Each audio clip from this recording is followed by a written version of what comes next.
everyone. We are with another episode of Front Row. Today we have Mr. Tilak Weerasinghe, who is the President of Sri Lanka Association of Inbound Tour Operators. Welcome to the show, Mr. Weerasinghe. Thank you. Right. My first question is, we are currently going through a pandemic. At the same time, we see some countries have opened up for tourism. And when we open up for tourism, what lessons we can learn from those countries? If we take the countries open in our region, firstly we will look at how Maldives started. Maldives opened the gateway, they opened the doors for travelers, but at the same time they opened their hotels for travelers. But it is a bit easier because they have a one hotel in one island. And as soon as they come to airport, without that many contact, they can go from airport to the resort that they plan their holiday. So the risk is much lesser, and they are successful. So if you take Thailand supposed to open by beginning of January. Now what has happened in Thailand? Thailand Premier 2 days ago announced that he is going to postpone the opening of the airport, especially for travelers. And what his thinking behind, he want to make sure that he look after all his public and secure them before he open the gate for travelers. But of course, they start to open for other essential travelers. They have opened the gate for business people, there are different modules, but I'm just referring to the leisure segment. So then if we take some other countries as example, take Europe. Europe, they are not relevant directly to our area, but of course we get the passengers from these countries, especially to Sri Lanka or to our region.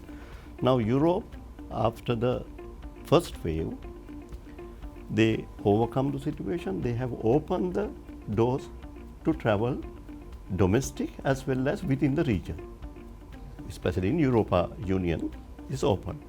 But now what has happened about 2-3 or month ago, they again closed the gates.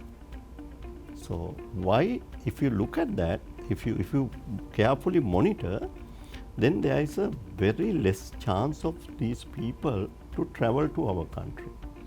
So then there are some other modules in Asia, but after considering and closely monitoring and also seeing how they overcome the different issues as well as different gaining point, what we decide in Sri Lanka, we thought of best to open a bubble.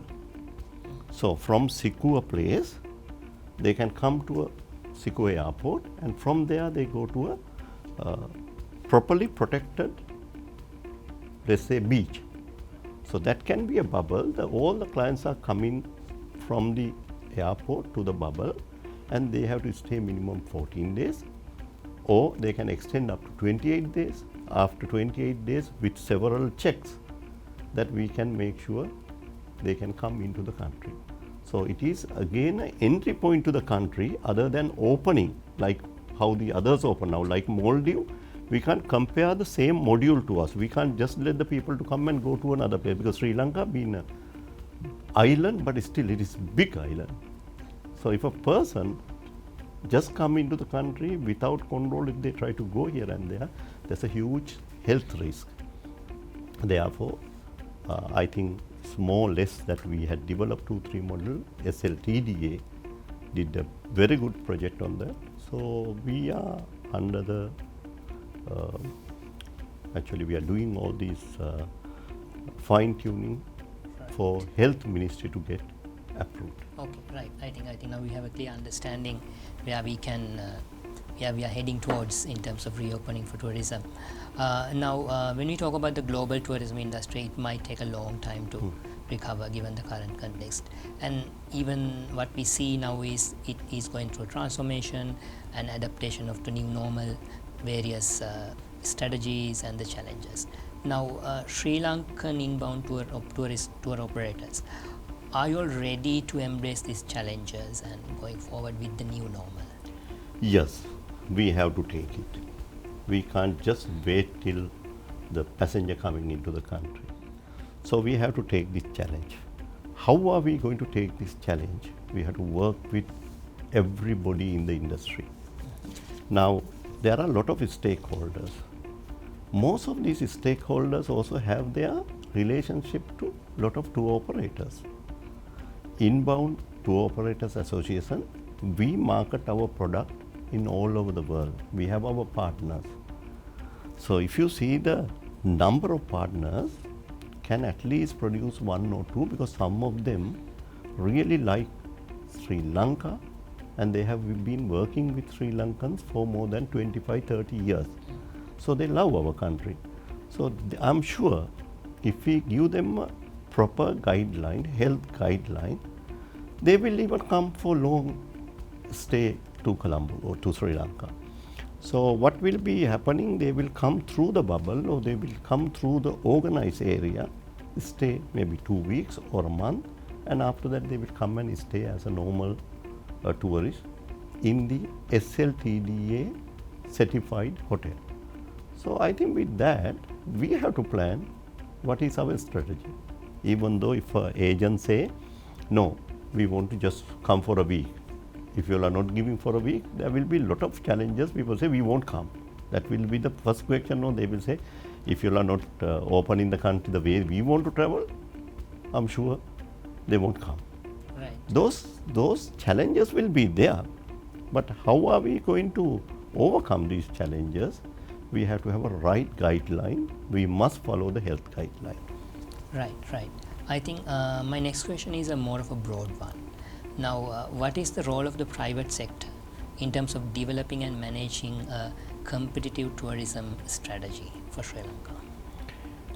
The competitive tourism strategy you can define into many areas. One, we can say we want now the discussions in the town says high end, higher end, all that. That's nice, which we need that. I agree that we need this segment also.